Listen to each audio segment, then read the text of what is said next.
What is going on, guys? Jack here, and welcome to For The Fans for the 4th of October. And Brendan Rodgers has been sacked. Let's get into the show.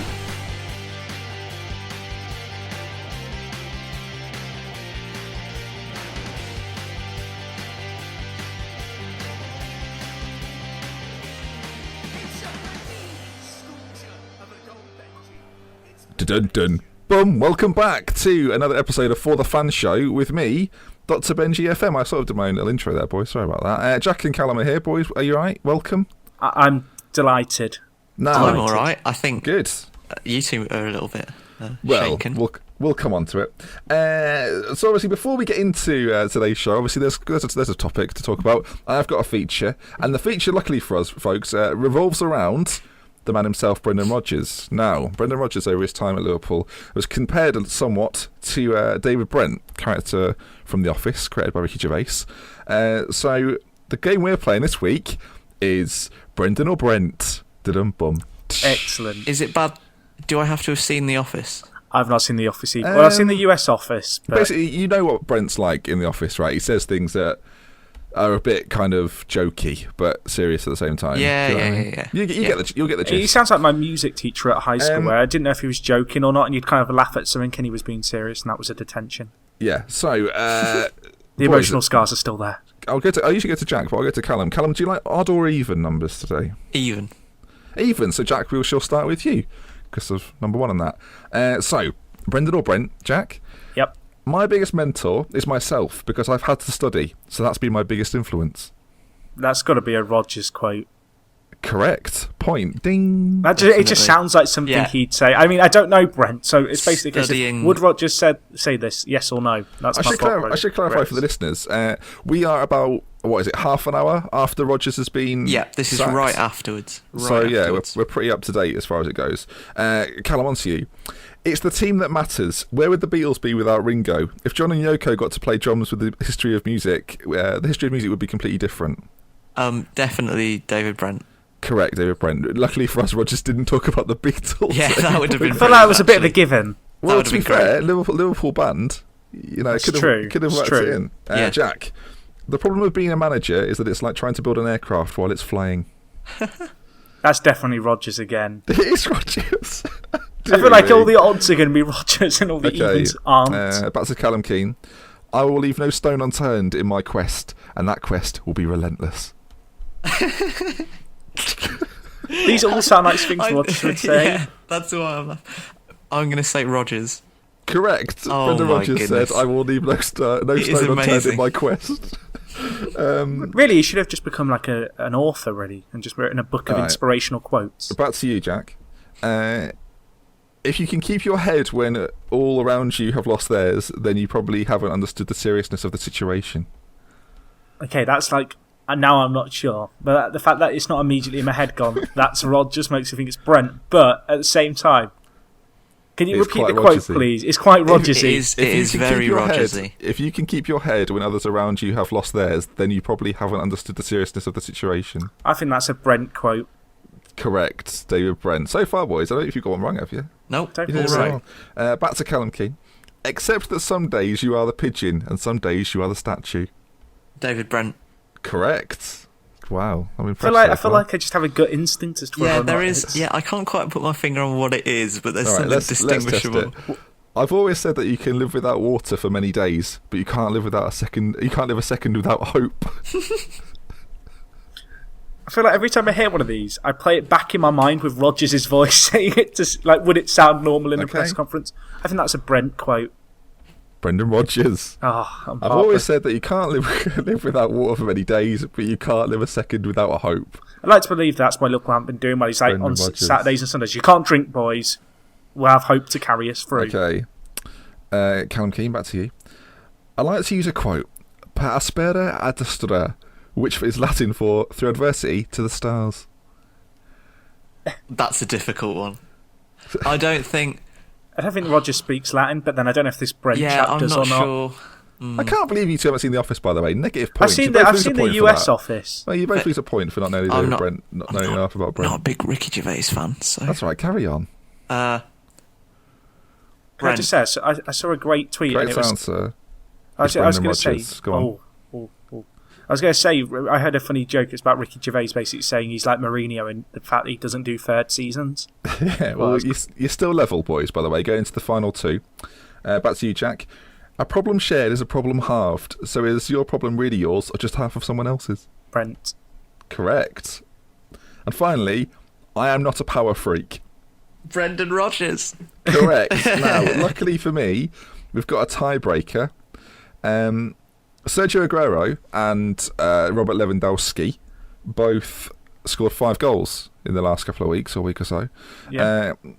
In the Premier League, who else has scored 5 goals in a single game? Well, I'll take whoever can give me as many answers as possible. There are 4 other players. Shearer, Berbatov, Defoe, Cole, and Andy Cole. I'll tell you what, I'll give it to Callum Keane. He was in there. Well, we said them at the same time. We both said 2. I had Berbatov and Defoe watching the on American top. Office, so it's a shame. Anyway, that outrageous. was Ben's feature of the week. It was Brent or was it Brent or Brendan? Dum. So then, we're going to start, gentlemen, without a game this week. We're going to go straight to the managerial merry-go-round that is the Premier League, and I think we should actually do it in sort of. I know we are Liverpool fans, and we should probably go straight for Rodgers, but we'll talk about the situation at Sunderland first. We'll go in chronological order. Talk about the context of the weekend. What's gone on? Yeah. Okay. So. The weekend started off, as it always does, high expectations, and we had to sit through Palace, West Brom. By the way, West Brom, you are awful. We'll get to that later. And then later on in the weekend, we saw a 2-0 lead in the way of Sunderland, and then a 2-2 very, very quickly as Slaven Bilic's men failed to beat Sunderland. Shocked, Kino? Not really. Surely. I've heard that before somewhere. Yeah. When I heard that Sunderland were 2-0 up, I was just like, well, that's 2-2. Well, I wasn't surprised. It was with our theory. It was with the Slaven Bilic theory that we've developed on this show. Yeah. So anyway, West Ham came back 2-2. The game ended a draw. Then everything went a little bit quiet. And then this morning, it was announced by Sunderland that Advocaat has left his position. I don't know, was he sacked or did he leave? I think he left. I think he left. He retired. He definitely left. But I think I like the idea that he just retired. Yeah, I think 68 just decided I've had enough. They ran out of flowers much in Sunderland, and he had to leave, which was sad. The thing with Advocaat is he was saying about 3 or 4 weeks ago after when they got thumped 4-0 by. I forget who it was. It might have been the City game in the week, but he was basically saying, "All right, we should all consider our position." And it was obvious. The writing was on the wall a few weeks. It's been ago. on the wall for a few weeks. He did a really weird press conference yesterday. I don't know if you guys saw it. It was on Saturday's Match of the Day. I can't recall it, but he just knew he was going from that. He didn't. Basically, he got asked, "Will you be here tomorrow?" And he kind of didn't say yes or no. And when a manager doesn't say yes or no, it's just like I just think that it. It's been obvious that he wouldn't be there very long since he kind of decided at the 11th hour to not leave in the summer. The fact that he had such second thoughts about re-signing sort of tells you exactly how the season would begin for Sunderland. I think it's not really a surprise. The way he's left actually is quite nice, I think. He signed a 1-year deal, but he said, I've made a decision to go after only 8 games. I felt it was important to give everyone time to turn things around. So he's clearly looked at it from sort of a backwards point of view. And I don't think there really is any bad will towards Advocaat too much. I think people... I'll come in there. Ellis Short, Sunderland chairman. That's what I mean. I'm truly saddened by Dick's decision, but I respect him for his honesty. So obviously it was quite sort of... It was a... What's the phrase when everyone agrees? I can't think what the phrase It was a mutual decision. It was a mutual decision. And actually, I think some of the fans are probably quite pleased too. You mentioned Ellis Short. I think that's where the anger of the Sunderland fans is being directed, to be honest. Not so much at Advocaat.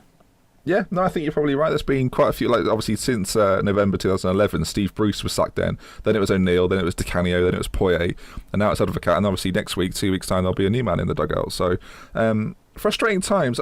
Do we still, who has to come in to turn this round? Is there anyone that you think can keep Sunderland up? Sunderland's a really interesting case. I can think of someone. It feels like they always sack. It feels like they always sack a manager. Then whoever comes in just has that instant kind of galvanising start, and they usually play Newcastle immediately after the manager's sacked, and the new guy comes in for the big derby. And I think that's actually the case this time as well. Yeah. So everyone is saying Big Sam, and that was the kind of the word on the wire this morning. He's the favourite to get it. Sean Dyche, Patrick Vieira and Nigel Pearson. Well, I don't think... What a group that is, by the way. I don't think Dyche would go there. No, I don't. Because he's in a great little setup at Burnley where it's sort of... he's respected and it's quite stable. I could see... again, I don't think Vieira would go there because why would he leave the setup that he is managing at City right now, the youth team? You get the sense he's quite enjoying that role that he's got right now at City. He doesn't want to be thrown into a relegation fight. And he's probably paid very well too.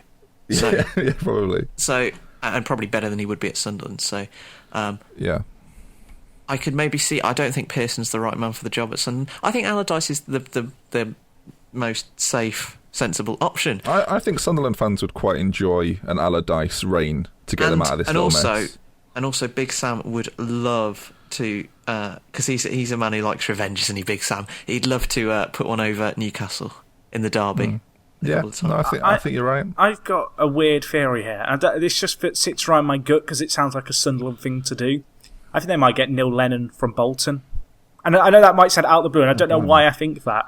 But I just think Neil Lennon has been shafted a bit in going to Bolton from Celtic. I will say that Harry Redknapp, Brendan Rodgers, Claudio Ranieri, Jaap Stam, Philip Cocu, Di Matteo, all more likely. Bob Bradley, all more likely than Neil Lennon. Is Neil Lennon in the odds? He's got the same odds as Paul Lambert. So he has actually got odds. Oh, I forgot, actually. Feel better. Paul Lambert's out of work. That'd be great. I'd enjoy seeing that. You say have they got odds? Like Jimmy Floyd Hasselbank has got odds, Jack. Quite a lot of people have got odds. That doesn't say a lot. Have I got odds? Gary Neville's got odds. Am I on there anywhere? I'll have a quick... No, you're not. We'll sort that out. Maybe, Jack, you could become the next Sunderland manager.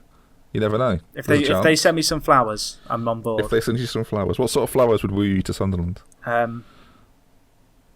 Self-raising. Lovely. Rhododendrons. Great. Yeah, I was thinking that as well. Weird. I'm glad you said it though.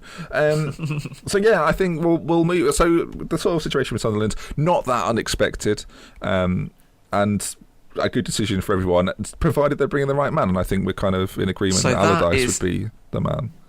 That is one manager down so far this season. That is. Shall we carry on the story of the weekend? We got to the 3rd of October, and one manager is gone.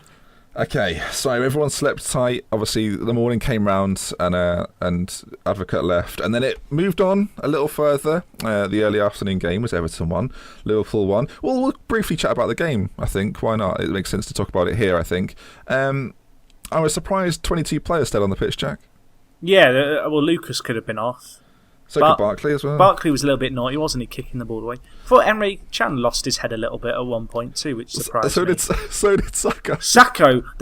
When Sacco kind of goes mad, like I don't know if you've seen, and this is a bit of an old school TV thing, but if you've ever seen like the video of the guy with the eyes that pop out in the Guinness Book of Records for protruding eyes, that's what Sacco was like. Like his eyes just bulged out of his head and... Yeah. He's a very scary looking man when mad, isn't he? Him and Skirtle might be the scariest defensive partnership. I love James Milner though, because the way Milner was calming him down, it wasn't like he was actually calming him down. He's like, I'm just going to push you away from them, and if you're going to punch anyone, it's going to be me. Well, it was quite funny that Milner saw Moreno trying to hold him back, and he thought, well, that's not going to work. I'm going to have to double team. So he went and pulled him back. And then there was a point where Sacco was looking at Milner, being like, I'm fine, I'm calm, let me carry on this fight. I can handle this. But no, I thought overall the game, if it wasn't a Merseyside derby, I think most people would have written it off. And I think if the sacking that preceded it hadn't happened, again, not many people would have spoken about it. Your boy Danny Ings scored, but I thought Howard should have done better. It was a weird one, wasn't it? Because you think of Howard being quite self-assured, really, as far as Premier League goalkeepers go. He's not a keeper you associate kind of making silly little mistakes. No, he's sort of grown up to be... I say grown up, he's an adult man, but from the Manchester United days, he's certainly become a lot more sure of himself, especially in the more recent seasons. It's not often that Danny Ings wins a header either. Like, he's not a giant, but like it was just a weird one because he kind of just nudges, I think it was Barkley in the back. He just nods in. I was delighted Because obviously, big Ings advocate, so it's always when he scores. Indeed you are. He's not in the England squad, is he? Or is he? Oh, he is. Don't you worry. I quite like the fact that Liverpool fans are kind of taking to him, though. Because he does put in the effort. He works hard. I mean, he reminds me of Dirk Kuyt. I don't know if that's a good thing or a bad thing. No, I would agree with that. On the other side of it, Everton, do you know they've had a decent start to the season so far? They have, and although they've been playing well, I actually backed them to win the game. I had Ross Barkley as my fantasy captain, so that was a misstep.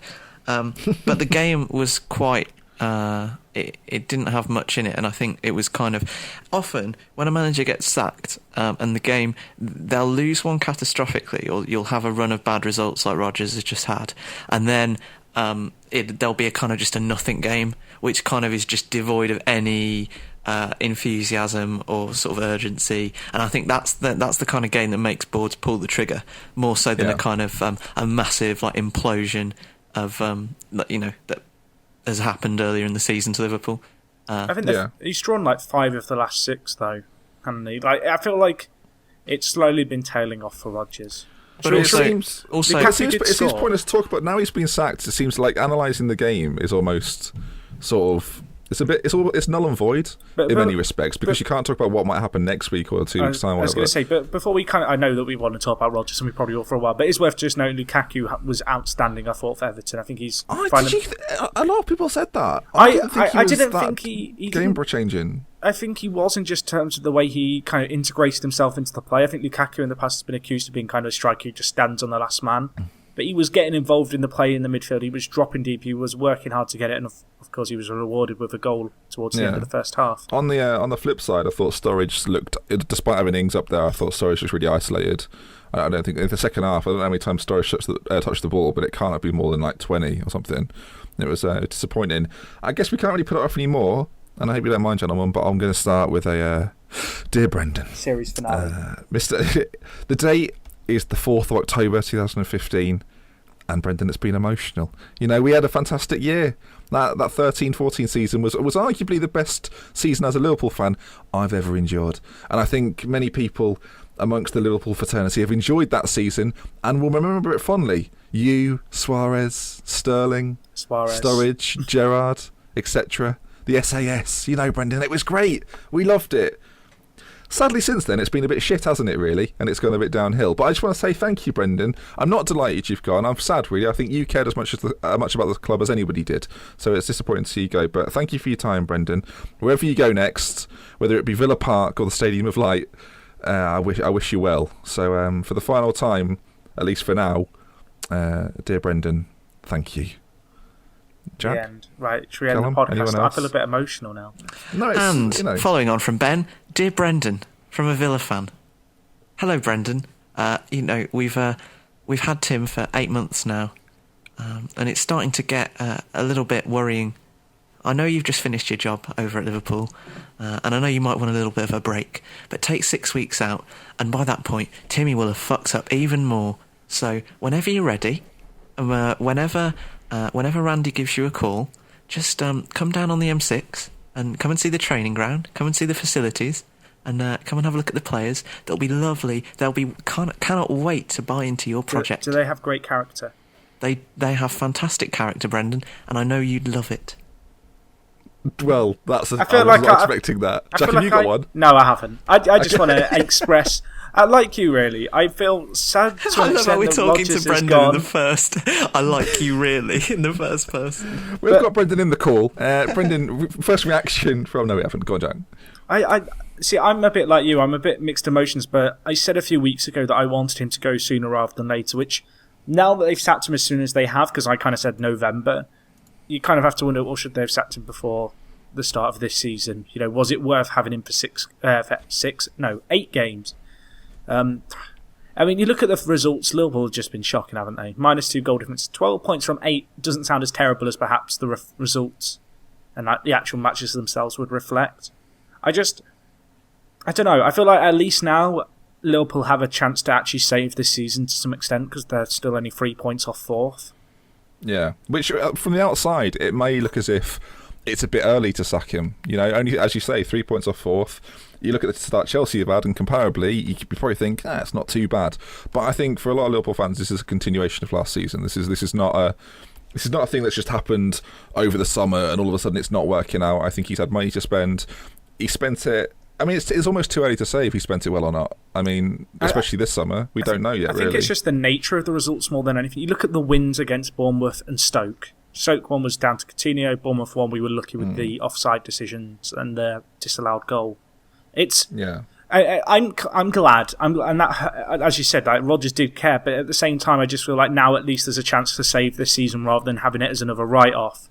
Because it kind of had that feeling last season, didn't it? Kind of by February time, I was kind of like, there's not a lot left to play for here except the FA Cup. I think general fan consensus is it's now got to the point that most people won't be sad if he left. And I think for a long time, a lot of people, and myself included, I think you were kind of a bit the same, that I was on the fence. I thought, if you're going to sack him, do it in the summer. I actually think if you were going to sack him at all, for FSG, frankly, I think it's an absolutely horrific decision. I think to give him so much money to spend after you've made a ton of money on players like Sterling and Suarez the season before, to sack him now, 8 games into a season, when really there's an argument to say if the last season was quite good, right, you would never sack him, would you? It's certainly the continuation, but for me, it seems stupid to do it now, unless of course you bring in Jurgen Klopp or Ancelotti or whoever else would be a step up from Brendan Rodgers, and I think those two men certainly would be. Kino, from an outside point of view, I think it's important to get your view on this. Really, are you surprised by it? I mean, try and speak as a fan that doesn't want him. I think that divorcing from the fact that I think he'd be great at the Villa. I'll talk about that in a minute, actually. But from a non-Liverpool fan perspective on the actual sacking itself, I think he's been pretty harshly treated, actually. I think, and teams do this a lot, actually, where they go to this point in the season and make the change before Christmas. Because you can do it the wrong way, how we did it last year, and wait till January's gone and then appoint a manager. I think that it would have been much better to sack him in the summer. I don't understand the 8-game philosophy. If the start of the season's bad, you immediately remove the manager. And it just seems like, although, like you say, I think actually Rodgers' undoing was that fantastic season 2 years ago. That has almost cost him his play. That's cost him his spot as manager. He's a victim of his own success. Yeah.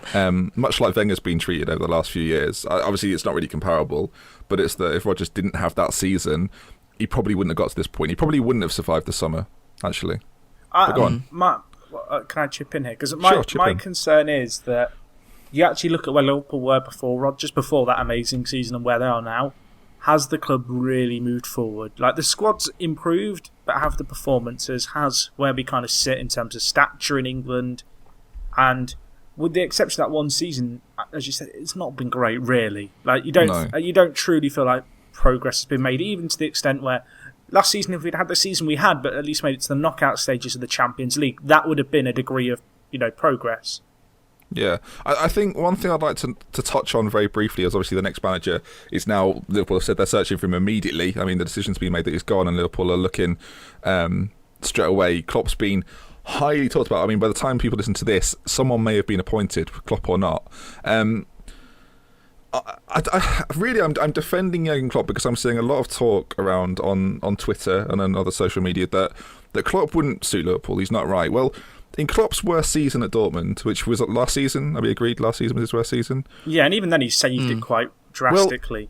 Well, they lost 3 of their last 12 or something like that, and they won a trophy. I mean, in Klopp's worst season, he achieved more than Brendan Rodgers did in Brendan Rodgers' best season. I mean, you don't win anything for second place. When you look back at the history, in 20 years' time, no one's going to look back and go, oh, remember that season we came second? Weren't that good? I mean, some people might. Some people might look at it fondly. I still say that, but was it 2007? But I think more people will remember that season not for the Brendan Rodgers managerial campaign, but for the fact Luis Suarez was outstanding. Daniel Sturridge was great. I mean, I think that'll be what that season is remembered for in a few years' time, not the fact that Brendan Rodgers performed miracles. And I think Jurgen Klopp is I'm talking as if he's been appointed because it's been spoken about so often, like right now, but he is an outstanding manager. What he did with Dortmund for 2 years running, winning the title, defeating Bayern Munich, who admittedly were going through some tough times, but if you compare the squads, I mean, if you talk about Dortmund now, And the budgets as well. Who was talking about, like, seriously, who was talking about Borussia Dortmund 6 years ago? Exactly. Anyone? No. I mean, no one was talking about him, and now everybody's talking about. People say, "Oh yeah, but he has some fantastic players." It's like you realise that he was part of that. Quite a few, like you say, quite a few of the players were taken from relative obscurity. Lewandowski was one of those. 4.6 million. Exactly. Lewandowski, Goetz was brought through the academy. Players like Blaszczykowski, Piszczek. He took a chance on Hummels when no one else would, and now Hummels is regarded as one of the best centre backs in Europe. A lot of the players weren't already ready-made, and he also did it. And this is probably the most important thing. He has, if you look at the track record at Dortmund, he has a proven history of overachieving based on the budget and the wage bill he has at his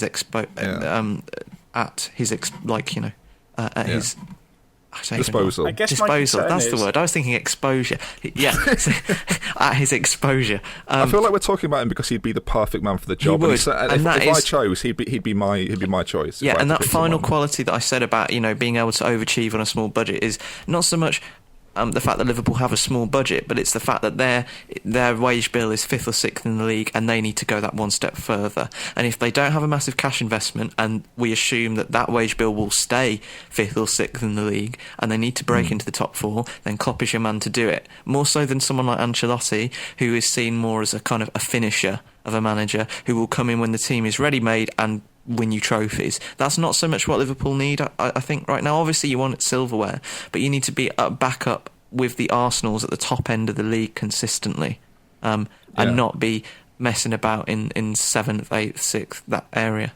I do feel like this whole saga brings up an interesting situation actually at Liverpool Football Club with regards to the transfer policy at the moment. Is that something that would continue under the guise of a new manager? Because I could see that putting a few managers off. But also, what do you do about the backgrounds and backroom staff? Because I don't know how many have left now with Rodgers, because obviously it's happened an hour ago. But for any manager coming in, for example, Klopp, is he going to want to get in, and is he going to be able to get in some of his Dortmund staff from when he was there? Because they were clearly instrumental in kind of the recruitment at the club.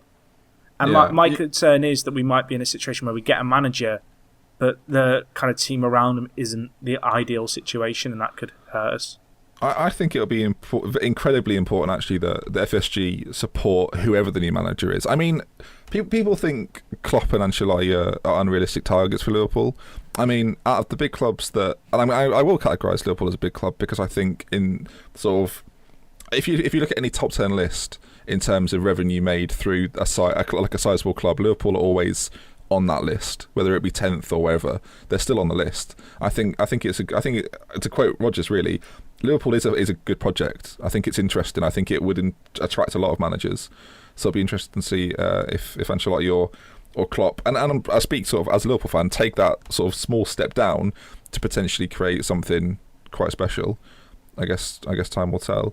Have you got anything else to say on Rodgers, or do we move on? I was going to say, I'm sorry, I'm going back to Klopp. I feel sad for Brendan. I do hope he does well. I think he will do well, but I just think he's had his time at Liverpool. I think actually he was a victim of not being a foreign manager as well. Because I think if he spoke in the same way and had the same footballing philosophy and acted in the exact same way, but he was, say, Spanish, I don't think the media would have got on his back the way that they have done, and I think that's contributed to him leaving early at Liverpool. To be honest, I don't think the media is the big reason behind him going. I think a lot of it is the fan kind of resentment that's creeped in over the last few months. Possibly, he was getting booed last week at Anfield. The last manager I remember being booed at Anfield was Roy Hodgson, and that was the game before he was sacked. Yeah, I feel like Jack, a big thing at Liverpool Football Club is when you lose the fans, that is when you'll go at Liverpool, and that's just a pattern. Well, that's the same with any football club, but the fans'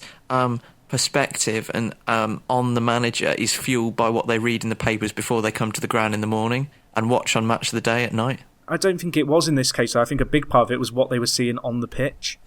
That is a big issue for Liverpool this year. But you're a point off fourth. You're a point off fourth. It's not been that bad on the pitch. 3 points off fourth after however many games. If that continues, then you're going to be 12 points off fourth by the end of the season.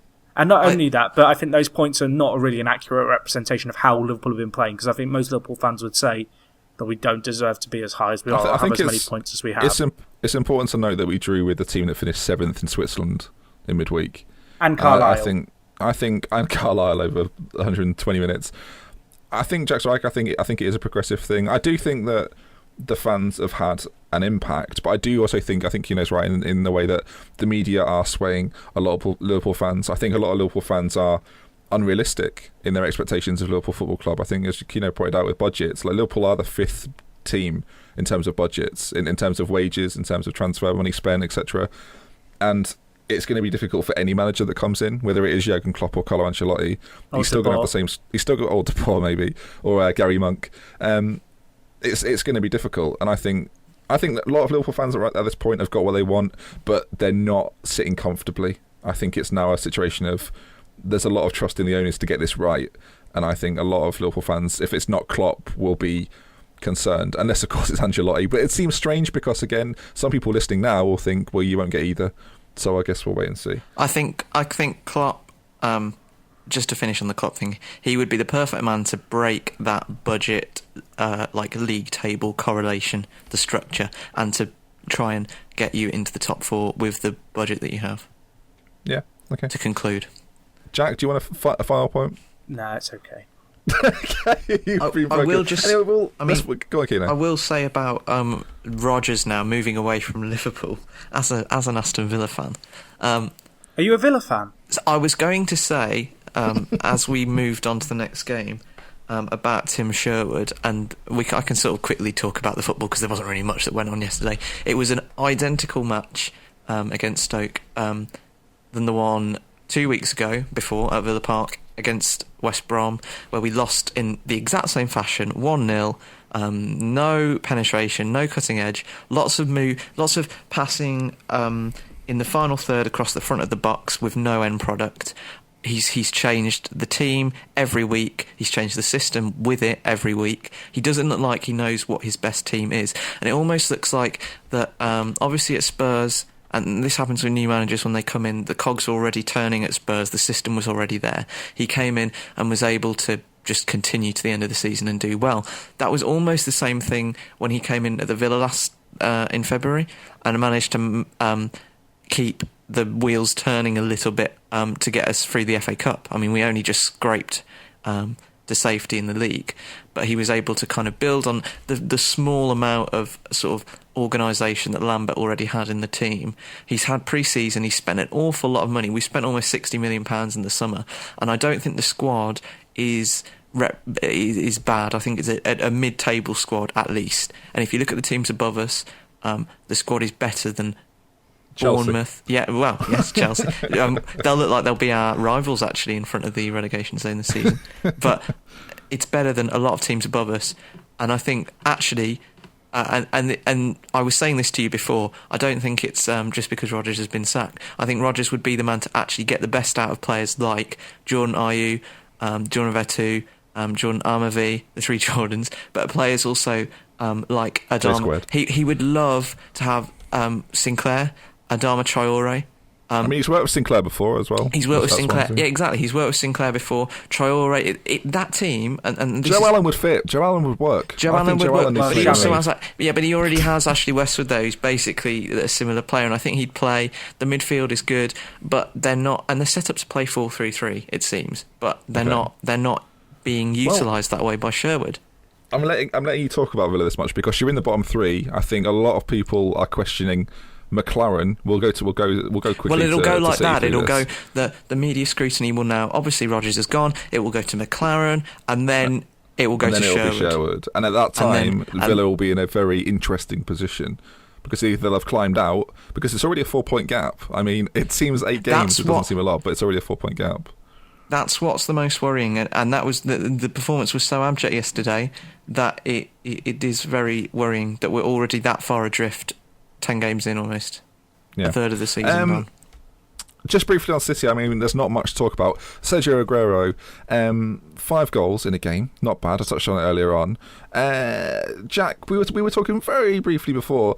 Do you think he's the best striker in the world? I'm talking striker. So we were having this discussion. That wasn't the exact discussion we were having, but it was a case of where do you actually rank Aguero?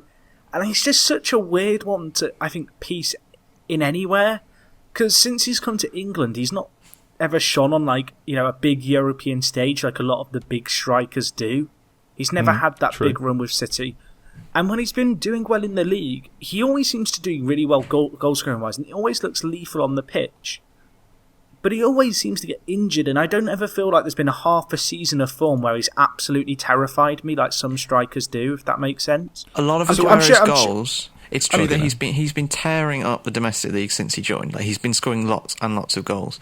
But a lot of his goals have come, and this is almost every season, in about a 12-week period, maybe at the beginning and then at the end of the season. He's not had a full season firing on form because he is injury prone. He gets injured. He's off and out for months at a time, and that almost is a greater testament to the quality as a player, that he can come straight back in almost every time after being injured and then perform at the same level, and he's done that consistently. To answer your question, I'd say he's top 5, but I just don't know where you can place him against other players. I mean, do you count Ronaldo as a striker? Let's take Ronaldo and Messi out, right? I think the top 5 we're looking at. I mean, disagree by all means. I think probably Benzema is probably up there for me. Ibra is there for me. Lewandowski's up there for me, especially recently. My word, and then Suarez. Yeah, and then Aguero. And then maybe that's not my order, but I mean, those 5, I think, are the top 5. Interestingly, we've not put anyone in from Italy or from the Serie A, but Lewandowski, Ibra, Suarez, Aguero, and who was the other one I said? Sorry, Benzema. I think they're the sort of out-and-out strikers, because I don't think Messi and Ronaldo, I don't think either of them are out-and-out strikers, but I think those guys right now are sort of the elite, and I think the elite from England is, or the Premier League, is Sergio Aguero, so I'd stick him in there. Ings and Austin, of course. Jordan Ayew, Rudy Gestede, etc. I think he's definitely up there, but I just, as Kino mentioned, he's never had that season where he's just torn it apart and you remember it, and he's torn it apart in, like, you know, multiple different kind of platforms. You think of kind of your really big players. Like, they have seasons where they'll shine in Europe, they'll shine in the league, they might shine on the international stage as well. Yeah. And I don't know if that's a case of whenever Aguero plays for Argentina, obviously a bit overshadowed by the likes of Messi. Yeah. You know, your eyes are on Messi, but I think, as you said, this weekend he was incredible, wasn't he? He got 5 and then he got subbed off. It's a bit unfair, really. I was hoping for 6 and then there'd be a record breaker version of him on FIFA. That didn't happen. Yeah. And that was obviously to follow up, we'll touch on it very briefly, that's to follow up City beat Mönchengladbach in the week. With Joe Hart playing some wonderful goalkeeping. I say playing some wonderful goalkeeping. I mean, it's just it's almost his default setting in Europe is to be incredible. He does it every time. Over the last 3 or 4 years, the amount of games that City could have, well, the amount of points in the group stages that City could have lost if it wasn't for Joe Hart. Doesn't bear thinking about. He was fantastic there, and it's surprise. I think he's the top keeper in the world. We're talking about Aguero, top 5 strikers. I think Hart is in that top 5 goalkeepers. I agree. I dare say. I think so. Not just because of one game. I mean, I genuinely think he's almost underrated because he's English. I think it's strange. We'll move on from City though. I mean, 6-1. We spoke about McLaren. That's. Can I just say for Newcastle? It's getting scary. Newcastle 1-0 up. I was so optimistic. Mitrovic as well. They did it last week. They got a draw against Chelsea. They're doing it again. No, I looked away from my phone and looked back, and it's okay. Well, that's game over. 15 minutes later, City, it was game over. They caught City in the first 20 minutes, European night hangover, and got the goal. But often when a team goes up like that early on, it's never good because they just immediately they drop back, and I don't think Newcastle have the quality at the back to be able to defend a 1-goal lead like a Chelsea might be able to do at City. I mean, very few teams can. And as soon as they scored, they dropped back, and it was just siege mentality from that point onwards for the rest of the game. And even after City scored their goals, it just carried on. And it was almost worse than if they'd just gone 0-0 to half-time, and it had kind of been a bit of a rubbish game. The fact that Newcastle scored almost poked the hornet's nest of Man City, and De Bruyne woke up, Silva woke up, and from there on it was curtains. I do feel like these games aren't the ones that are going to kind of define McLaren's season and whether or not he's in the job or not. I think he's had a few now that define his season, which I think is a shame. I just want to quickly apologise to Arsenal and Southampton fans for not talking about your game until about 40 minutes in. Well, we'll get on to... We should talk about another manager, Mourinho, doing a stunning 7-minute answer to Sky Sports after the dreadful loss. It was really poor. I was surprised. I know Chelsea have been bad this season, and it's kind of same old in that regard. But they were so poor, and it was so predictable as well against a very good Southampton side, which should be said they were fantastic. Can I just say... I was at a family meal, so Jack, I'd like you to I just want to know why Ivanovic hasn't been dropped. I've been calling for it since week one. Since week one of this season, I've been saying he needs to get out of the team, and then week 2 came by. And then I've stopped saying it for a few weeks because it's getting repetitive every week.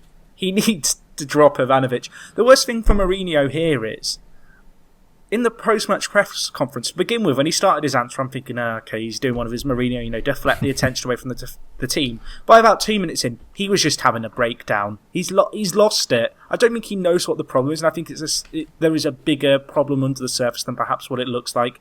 He's got another international break now to really try and, fix things. But his job is... How long has he got, Jack? How long has he got? Yeah. He said in his interview he's not going to get sacked, and if he's sacked by the club, they'll be sacking the best manager he's ever had. Which I almost think is a "I dare you" kind of thing. It is. It's calling the bluff of Abramovich, and it's like you said, I'm not sure how long he has, and it'll be interesting that it's so difficult to call because Brendan's available now. He is. Well, we joke, but Ancelotti would be the guy he might go back to. I mean, will Ancelotti dare be burnt twice? But Mourinho was. Well, that's what I mean. I could see Abramovich going back in for Ancelotti. I think that would make more sense. That would make more sense than Ancelotti going to Liverpool. Ancelotti is more likely to head abroad, I think, somewhere like Roma, head back to the club that he played a lot for. I can't see Ancelotti coming to the Premier League this year. The thing that's got to be worrying, I think for Chelsea fans more so than Mourinho, is the fact that Mourinho's reasoning for this game not going perhaps how people would imagine was the fact he blamed the referees on a few penalty decisions. Southampton had 3 penalties that should have been given. I think Koeman, after the game, he was asked about the penalty decisions and kind of told, Mourinho said that if his team gets the penalties, then they win. And Koeman replies, we would have won 5-2, would we not? Because there was that many penalty decisions, and it was just a weak excuse. He's blamed the physio. I think even then people perhaps thought it was mind games. I just think Mourinho's a man who's on the warpath, and he's clutching at straws in every post-match interview. It was an amazing interview. I think it was Shreves. It might have been Shreves. It was on Sky Sports. He asked him a question. He got asked one question, didn't he? And it was quite a short question. One question, and then went on a 7-minute uninterrupted tirade on the referee, and he was almost. It did look like he was under so much pressure because he was almost answering the rest of the questions that the interviewer might have asked him for the rest of the period that they'd got. It was an amazing interview, and his back was well and truly up the wall, and you could see that. And I think he is calling Abramovich's bluff, and he's daring him to do it. I don't think he will, but it's impossible to call how long he's got at Chelsea now, especially if the form continues as it has done. I think he's got the Champions League group, by the way, just as a marker for time. I think if they don't go through that Champions League group, he'll go. I think if he does, Abramovich will just swallow it, take a season, and then go again. Well, the thing is, there's so many talking points to talk about with Mourinho's little speech. But I think one thing that's really worth noticing is the fact that he is going to be kind of have something from the FA thrown his way, because he's gone on at the ref, basically saying the refs are afraid to make decisions for Chelsea and they enjoy seeing the big team suffer. I'm bored of him though. And he like the last few weeks, even earlier on the season, he's like, I'm not going to comment. I don't want to get fined. This week, he basically said, I thought they were shit. Fine me if you want. That was, he went on for 7 minutes about this. Well, go on, finish it. The way I was going to finish it was by saying, let's talk about Southampton, because they've scored 3 goals at Stamford Bridge, which I don't think a Premier League side's done at Chelsea. Except the only other team who's done it's Bradford, but they're not a Premier League team. But it's the first time I've seen Southampton look like that. When I say that Southampton side, do you know the one I'm sort of referring to? The one that you could see, top 7, top 6. Yeah, but that's the first time for a long time actually that they've looked like that. and I think it's going to be impressive. I actually went out for a family meal, so I missed the second half. But from the highlights, it looked like they were firing on all cylinders, and it wasn't just that Chelsea are bad; it's that Southampton have got to be there to exploit it, and especially at Stamford Bridge, not an easy thing to do. So I think a lot of credit's got to go to Koeman for getting his team sort of at it. It was one of the best individual performances of the season, actually. I was going to say that. Sadio Mane was fantastic. He was everywhere from the first to the last. And like you say, it was classic Koeman because classic Koeman Southampton, at least, because they were so solid at the back, very organised, extremely athletic, quick on the break. I love their 3 and then the 1 of Pella, and then Davis in behind, ex-Villa, but playing in behind Pella with Mane and Ward-Prowse moving out onto the right, and who am I forgetting in the front 3 of Southampton? I can't remember. But Mane, Tadic, that's it. And him and Ward-Prowse rotate on the right. Tadic drops in. It's also fluid. They're quick on the break. They're very organised. They've got a lot of quality on the ball. Tadic can unlock a defence in an instant. Pele can finish as well. Actually, Pella's goal was really good. Pella's goal was my favourite goal. It was a fantastic. It was my favourite goal of the weekend, actually, because the way he just picked it out and thumped it from quite far out. It was a very tough angle as well. The move up to it was sensational, and the finish was brilliant. And Southampton were absolutely. They had to, like you say, they had to be there to exploit Chelsea's woeful defending, because not many teams have that. Everything you said there reminds me of my expectation of what Chelsea should do. Literally everything you said could have been applied to the Chelsea side of last season. That sort of solid at the back, fantastic going forward, creative, quick, explosive.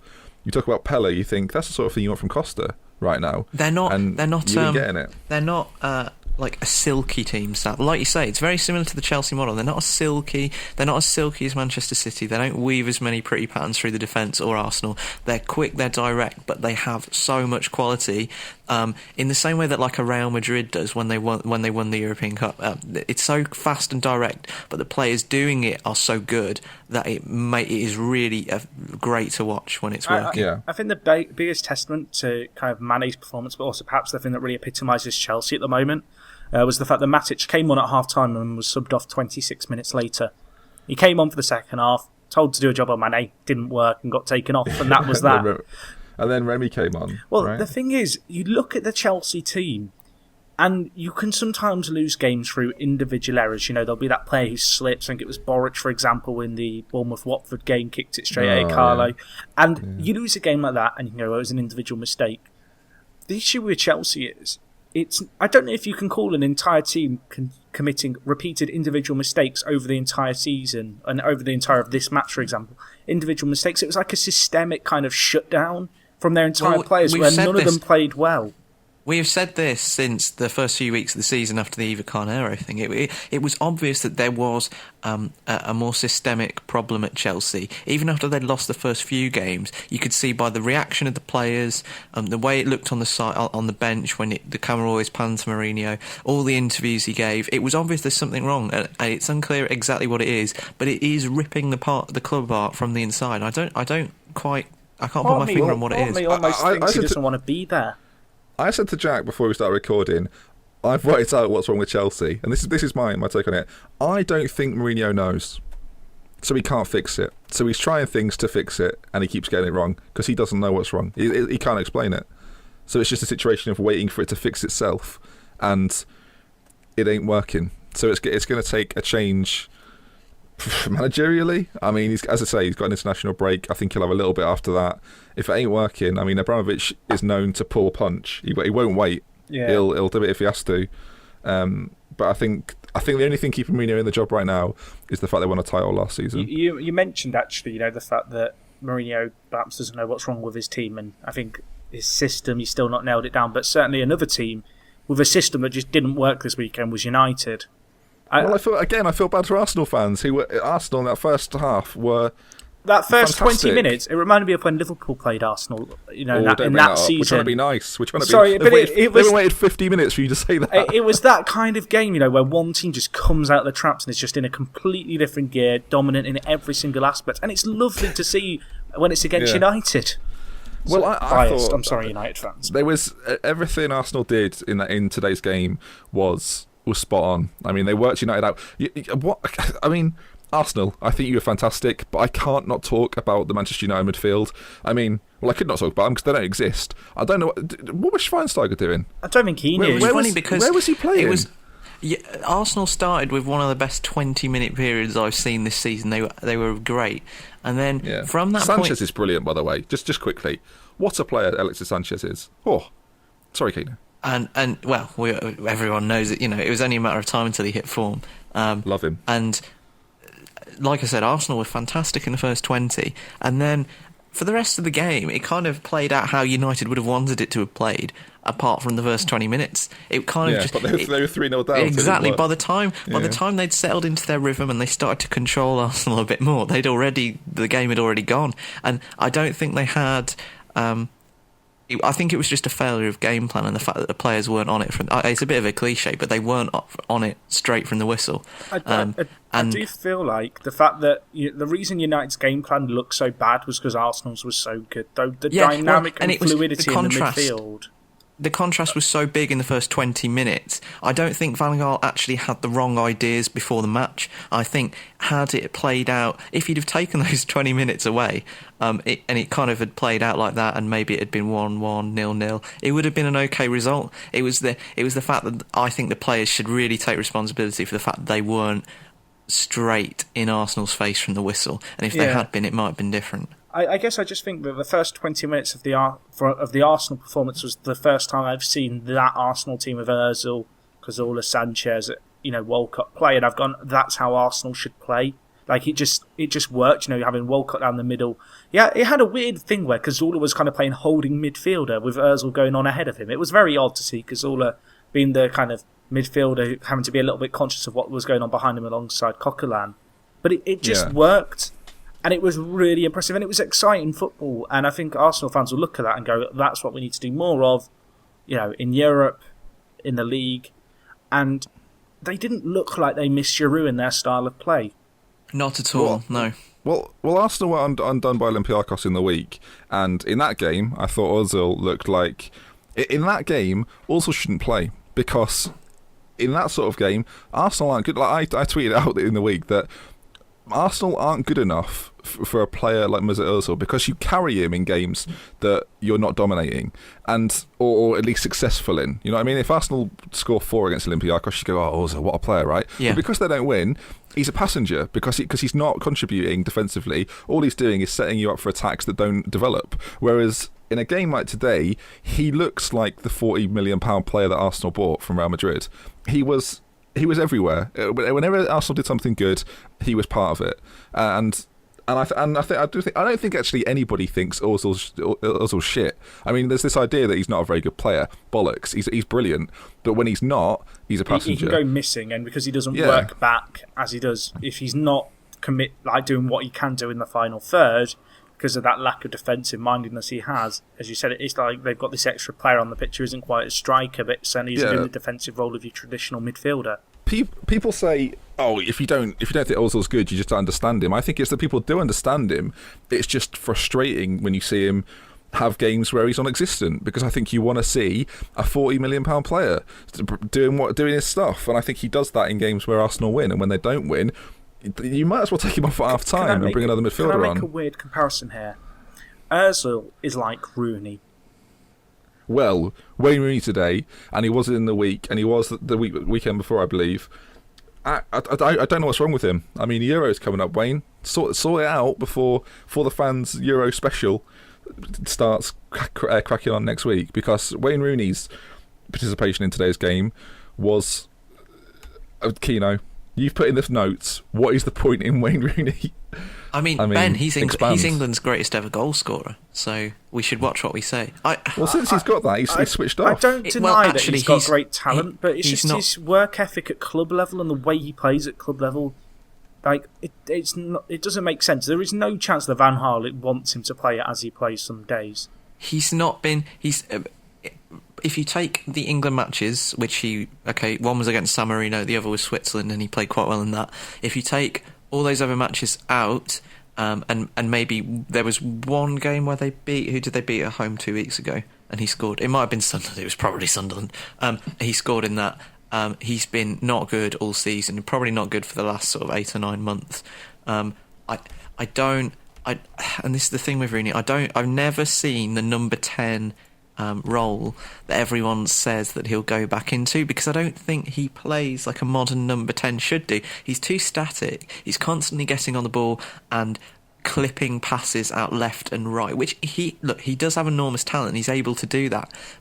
He doesn't work hard enough to play further back in the midfield, and you certainly wouldn't play him like Van Gaal did last season. Now, in one of the two behind the three, in place of someone like Schneiderlin or Schweinsteiger or Carrick.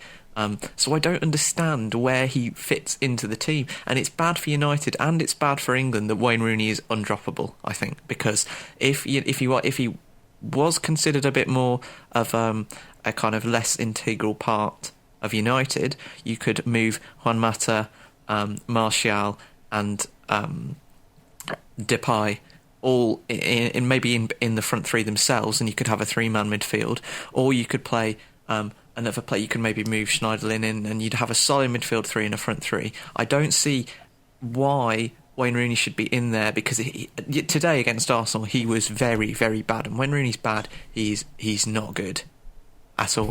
Thanks for your insight from Callum Keane there. So, and this isn't a kind of a reactionary, what's the point of Wayne Rooney? I genuinely don't see where he fits, and then this is for England as well. It's very similar. I don't see where he fits in the team at all, because he's not an out-and-out number 9 anymore. He's not quick enough, and he's not sharp enough like he was 5 or 6 years ago to do that. And I don't think he's good enough in midfield either. Do we think he's burning out? In a word, really, actually. Because I think yes. we could go on in about my Football Manager save this year, retired and went to Mexico aged 32. It's going to happen. Well, that seems ambitious, but I think there's a part of Wayne Rooney that's... I mean, I want to watch his documentary tomorrow. We'll see what he says. It's on the BBC. Check it out. Should we quickly kind of speed through these games? Because we've talked so much about Brendan, Jack. I've forgotten his name already. It's gone now. I can get rid of it. Jack. Should we whiz through the other games? I feel bad. We talked about Villa Stoke. Stoke won. Villa lost. Keno, you weren't very happy. Palace beat West Brom 2-0. That was the early game, wasn't it? That was woeful by West Brom. I watched that game. West Brom, wow. I don't know how you've got 8 points. I'm not trying to be cruel. I'm just, not good at all. Wilfried Zaha, by the way, looked brilliant. I think, like, people talk about Balassi, Zaha was next level. I think Palace proved a few people wrong there. I want to keep this point really short, but Palace are a team that people looked at and said, at home they're going to struggle because they're a counter-attacking team. I agree, Pacey actually, players fully and with Balassi, this. Zaha. But then you look at this performance today, or not today, yesterday. West Brom were very defensive, weren't looking too adventurous, and Palace broke them down repeatedly. You know, they got their fullbacks pushing on, they put some real balls of quality into the box. And they proved, I think, in this game that they didn't need that pace and that counter-attacking to get a few goals. I know one of them came from the penalty, but they just looked very, very threatening. Yeah. No, I agree with you. People talked about them as a kind of pacey counter-attacking team. It was nice to see them break down a solid counter-attacking team in West Brom at home and do it in quite a routine way, which I think does dispel the myth about Palace. Bournemouth, Watford, thoughts? I don't know if you got... this was one of the late games on Match of the Day, so if you've forgotten about it... The Boric error was the talking point. Nice to see that although Callum Wilson's out, Murray got a goal. He missed a penalty too, though. I'm quite pleased by it, really. I'm relatively pleased. Well, missed a penalty, but he got a goal. No, it wasn't a penalty. I kind of felt like justice was served there. It was a bit like a FIFA penalty where two players running into each other fall over and the ref blows the whistle and just gives it one way or the other. Yeah. It's important that Bournemouth don't lose that sort of game at home against Watford, I think. I think Watford will be disappointed as well. They've started relatively well. Norwich 1, Leicester 2. Jamie Vardy, again, being Jamie Vardy and doing quite well. Norwich were really poor in the first half. Leicester gave them the runaround. So it was the penalty, which was a penalty. And then Mbakani got a goal, Jack. He did. Well, Norwich hit the woodwork 2 or 3 times in this game. I think they can count themselves a little bit unlucky because I think they had something like 67% possession, certainly in the first half. It was that high. And they didn't do a lot with it. Leicester looked really threatening on the counter, actually, with Okazaki and Vardy. Both those players just worked so hard. And having watched it, I didn't see that much of Okazaki, but I thought Vardy was everywhere. Jack saw everything of Okazaki. Yeah, apparently so. Man to watch. No pigeons this week, Jack, but we did get a few pictures. We did. I might remember to put them up in the video at this point. If not, go to the ForTheFans Twitter account, @ForTheFans Show, And yeah, we got some illustrations of pigeons. And if you're sat there going, pigeons, what do you mean pigeons? Go watch last week's show or listen to last week's show. It was a cracker, and it involved some Champions League chat as well at the end. Just do some shout-outs to the best ones. I know Golden FM sent one in. The man Boris brought some excellent stuff as well, but yeah. There were some crackers. I can't remember the people's names. I've not got Twitter open at the moment. Outrageous, disgusting. Okay. It was works of art. I'm going to frame them. Speaking of the Twitter account, go on. We had a lot of questions on, obviously, in the aftermath of Rodgers' sacking. We've pretty much answered all of them in the show. Yeah, our discussion is kind of We'll just for a one-word answer from Marcus Lindbaum says, at ForTheFans show, who do you think will be the third manager to go? Who do you think that will be? McLaren or Sherwood first? Or Mourinho? I think McLaren. I just think Newcastle fans won't stand for it after a couple more games. I think he's got 3 weeks tops. I think McLaren. I think Sherwood is still relatively safe, and I think Mourinho will get a little longer. I guess. I'm trying to think of a really big curveball answer to give you, but I can't think of one that kind of seems slightly reasonable. So I don't think there is one. Tony Pulis would be a bit. Actually. I think Mark Hughes. Stoke's not doing great. I know they got a win last week and they've got a few wins, but 9th considering the amount of money they've spent. And it'll be interesting to see if this manager shuffle frees up anyone that Stoke might fancy as a replacement for Hughes to get the best out of their new players. I will say on record that I don't think Stoke are unhappy with the situation at all. I don't know where Stoke I think they're relatively content. I think top 10, 10th is a good finish for Stoke. But you can say that for a lot of teams, right? I think that's kind of. Should we whiz through the other game? We left out some games. I feel bad now. I know we talked about Sunderland and West Ham. Swansea, sorry. We talked about Sunderland and West Ham. I just want to say from a West Ham perspective, they did well. And then, last one. Swansea Tottenham. Great goal by Harry Kane. Fantastic own goal. It's one of the better own goals I've seen this season. You getting a goal as well if he's still in fantasy football. I removed him from mine, so that was a mistake. No, it was in mine. Sanchez captain again. Happy days. We've heard Aguero. Well done. Christian Eriksen, by the way, getting 2. Finally doing stuff. Were they both free kicks? I feel like they were. I feel like lots of people were talking about them, but yeah, 2 superb free kicks from Christian Eriksen earned a point at Swansea, say the BBC. So thank you, Phil Dorks, for that. I appreciate it. I think that pretty much brings us to the end. Check out the Facebook, which we don't use, for the Fans Show, iTunes for the Fans Show. If you enjoy the podcast, do leave it a rating on iTunes. If you leave it all the way a through. rating. Do that. If you're on YouTube, get involved in the discussion. Shall we do a comment question for the week? I think we should do. Jack, I'll let you think of one. Twitter, at ForTheFans Show. Keno, you're on Twitter, aren't you? If you'd like to follow Keno, follow Jack, follow me. Why not? Yeah? Yeah. Love it. Jack, question for the If you were to Advocaat, what present would have kept you on over the summer to stay at Sunderland? What gift would have kept you a Sunderland manager? Wow. What would they have to give you? Camel? What a question. There you go. And the reasoning for that as well. Not just the object. If we remember, we'll read the best ones out next week. So, from me, Dr. Benji, from Jack and Callum, we'll see you next time. We love with care. Dear Brendan, goodbye. I'm so sad. It's perfection. Keno, I think you're going to have to be calling for an oxygen mask over here.